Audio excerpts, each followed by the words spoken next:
Good afternoon, welcome back to my channel. Today I want to talk about what art schools might not teach you. For those of you who are thinking about going to an art college, art school, or university but majored in art, it is important to know what the schools will offer you, like the courses, the professors, and the career prospects. But it's equally important to know what those schools will not teach you, so you can prepare yourself better with the skills, ability, and the toolkits in order to prepare yourself for a successful career for the future.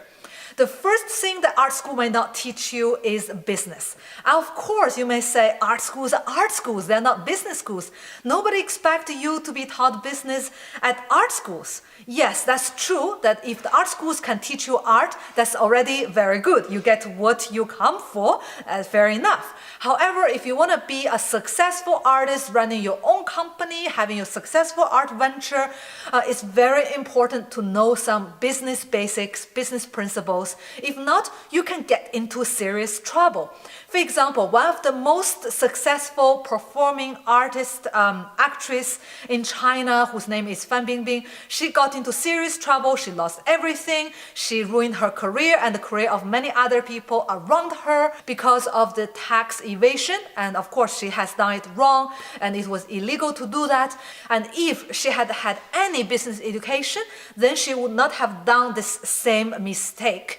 Because if you know that if you go to a business school, they will teach you how to do it correctly. They will teach you how to, be creative with your accounting and evade tax legally without getting yourself into trouble within, let's say, the legal framework.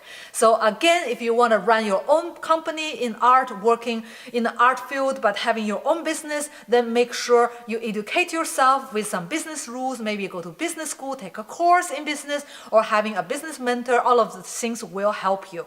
The second thing the art school will not teach you is about IPR, the intellectual property rights. As a creator, as a creative professional, it is very important to know those things. Luckily, in my school, they have taught us because I majored in film production, and in the cinema industry, it is super important about protecting your own rights and not being sued for a lot of money by other companies, especially large firms. So you have to be super legal and super aware within this IPR field. If you have any spare time as an artist, as a creative professional, make sure that you take some courses. If not, just buy a book and read it thoroughly and make some lawyer friends that will help you too, and make sure that you educate yourself about how to protect your IPR rights. The third thing they might not teach you is how to do teamwork.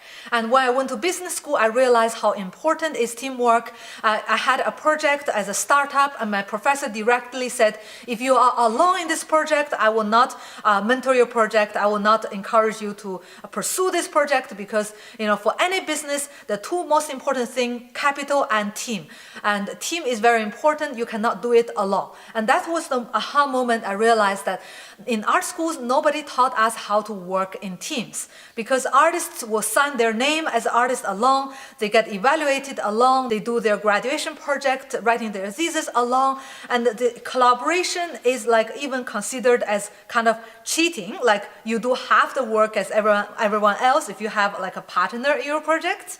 But this is not exactly true. I think collaboration is very important, and nowadays people are more specialized in something so that you cannot know everything, and it's very important to work in a team very well. I remember talking with an artist friend of mine who is a graduate of art school, and he was such a loner, and he used to say, we all come to this world alone and we will die alone.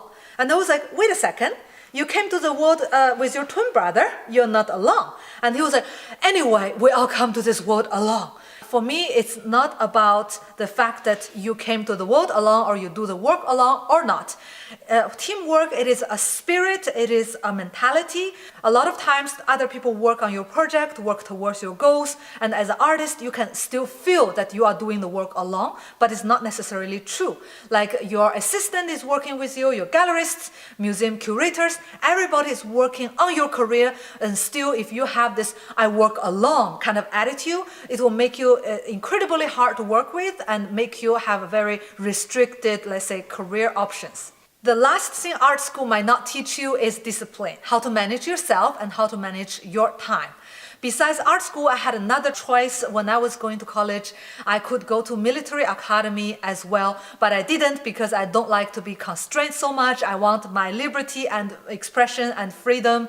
And of course, when you talk about art school students or graduate or artists, you think about this free-spirited people who never come to appointment on time, who never had a fixed schedule, not 9 to 5 kind of work, which is great. It allows you to work on your own schedule and work perhaps more freely, but don't forget that it's very important to have some kind of discipline, because in your early adulthood, when you're in the early 20s, it is very important to form good habits and learn how to work with yourself so that later you can work with others.